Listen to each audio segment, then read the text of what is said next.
Guys, welcome back to my channel creative minds. तो हमने part 1 में किया था टंग तक। हमने टंग तक पढ़ा था कि क्या होता है। तो आज हम पढ़ेंगे टीथ। आप देख सकते हैं, आपको दिख रहा है टीथ। तो टीथ होते हैं 2 टाइप्स के, permanent teeths and milk teeth. Okay, so let's come on permanent teeth. Permanent teeth जब आपके मिल्क टीथ टूट जाते हैं, ब्रोक हो जाते हैं, टूट जाते हैं, तो आते हैं हमारे पास परमानेंट टीथ, है ना। जैसे आप देखोगे आपके टीचर्स, आपके मदर, फादर, ग्रैंडफादर, मौसी, फूफा जी, जो भी हैं रिलेटिव्स के बड़े से आपसे बड़े, आप देखोगे उनके उन सब के परमानेंट टीथ होंगे, मिल्क टीथ नहीं होंगे। क्योंकि ये कुछ एज वाइज भी होता है। जैसे 7 to 8 देखा जाए तो तब आपके मिल्क टीथ होते हैं, और मतलब तब तक होते हैं, तब टूट जाते हैं। तो 7 to 8 या मैक्सिमम 10 तक आपके टीथ टूट जाते हैं। तो फिर आते हैं हमारे परमानेंट टीथ, जो मैंने अभी आपको जस्ट बताया। तो परमानेंट टीथ से पहले होते हैं हमारे मिल्क टीथ। ओके, नेक्स्ट है different types of teeth. Okay, different types of teeth, इसमें होते गाइस 4। सबसे पहले जो हमारे सबसे पीछे होते हैं वो हम पढ़ेंगे, वो होते हैं मोलर्स, उससे आगे प्रीमोलर्स, उससे आगे कैनाइन्स, एंड उससे आगे जो सबसे आगे होते हैं वो होते हैं इंसिजर्स। चलिए पढ़ते हैं। मोलर्स क्या होते हैं? मोलर्स होते हैं जो टीथ जो खाने को ग्राइंड करते हैं, grinding teeth, only in adults, जो सिर्फ अडल्ट्स में होते हैं और ग्राइंडिंग के लिए यूज़ होते हैं। फिर आ जाते हैं प्रीमोलर्स पर, ग्राइंडिंग एंड च्यूइंग, मतलब ग्राइंडिंग भी हेल्प होती है, उसमें ग्राइंड भी होता है फूड, और चबाते भी हैं हम, उसे च्यू भी करते हैं।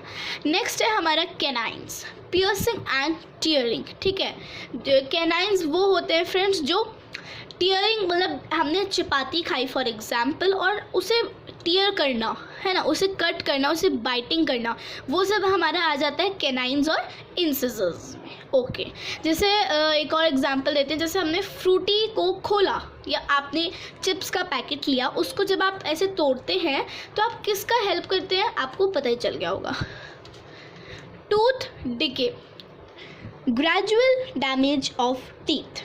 ग्रेजुअल डैमेज ऑफ टीथ आप समझ गए होंगे, कैविटी, जो ज़्यादातर नहीं लेकिन बड़ों में भी होता है, लेकिन बच्चों में हो जाता है क्योंकि बच्चे स्वीट बहुत खाते हैं, चॉकलेट्स बहुत खाते हैं, टॉफ़ीज़ बहुत खाते हैं, और कभी कभी ब्रश करना भूल जाते हैं।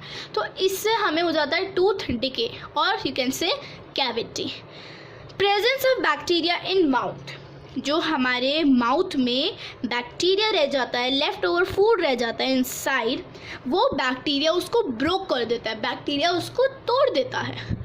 As a result an acid is release which damage the teeth slowly, मतलब एक एसिड रिलीज होता है और वो आपके टीथ को डैमेज कर देता है धीरे धीरे।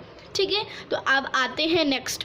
तो फ्रेंड्स, अब हम आगे हैं नेक्स्ट पे, ये है ओसोफेगस और food pipe. You can say oesophagus और food pipe, but in seniors we say oesophagus above the 7th standard. Okay, start from neck region and runs until the chest, means ये शुरू होता है हमारे neck region से और runs until the chest, मतलब chest तक होता है, और neck के नीचे buccal cavity के बाद हमारा आता है oesophagus. It starts from neck region and runs until the chest. Food passes through food pipe and reaches stomach. ये जो हमारा, हम भी जो खाना खाते हैं, कुछ भी खाया हमने, वो हमारे किससे थ्रू होता है, वो हमारे फूड पाइप से थ्रू होके जाता है स्टमक में। It reaches to stomach. Next is food moves in downward direction. देखो, कभी कभार जब आपको वॉमिटिंग हो गई तो ही फूड नीचे से ऊपर जाएगा, लेकिन नॉर्मल डेज में food moves in downward direction. जब हम खाना खाते हैं तो खाना नीचे जाता है, ऊपर नहीं आता। हमारा सेकेंड पार्ट भी हो चुका है पूरा, और ये इतना छोटा सा ही था। नेक्स्ट है हमारा third part, stomach. It is a U shape like structure. Okay, it is like a back structure in U shape. मैंने भी अभी बताया यू शेप स्ट्रक्चर। ठीक है, ऐसे इस शेप में वो होता है। It is connected with food pipe and small intestine. तो अभी हमने देखा ऑसोफेगस कनेक्ट होता है नेक से, मतलब नेक से शुरू होता है और चेस्ट तक होता है। स्टमक हमारा कनेक्ट होता है फूड पाइप से एंड स्मॉल इंटेस्टाइन तक। नेक्स्ट स्टमक में हमारा आता है stomach linings produce three linings. Mucus, it protects the lining of the stomach against the acid. ये हमारे स्टमक में जो एसिड होता है उससे हमें प्रोटेक्ट करता है अगेंस्ट। नेक्स्ट है hydrochloric acid, kills bacteria which enter along the food. जैसे कभी कभार फूड में कुछ बैक्टीरिया आ गया तो हाइड्रोक्लोरिक एसिड उसको क्या करता है, किल करता है। Next is digestive juice, break down protein into simple substances. Protein को सिंपल सब्सटेंसेस में ब्रोक करता है, डाउन करता है। Next is small intestine. हमारा गाइज हो चुका है थर्ड भी पूरा, यानी हमारा हो चुका है stomach, oesophagus and buccal cavity. Now we are on fourth, that is small intestine.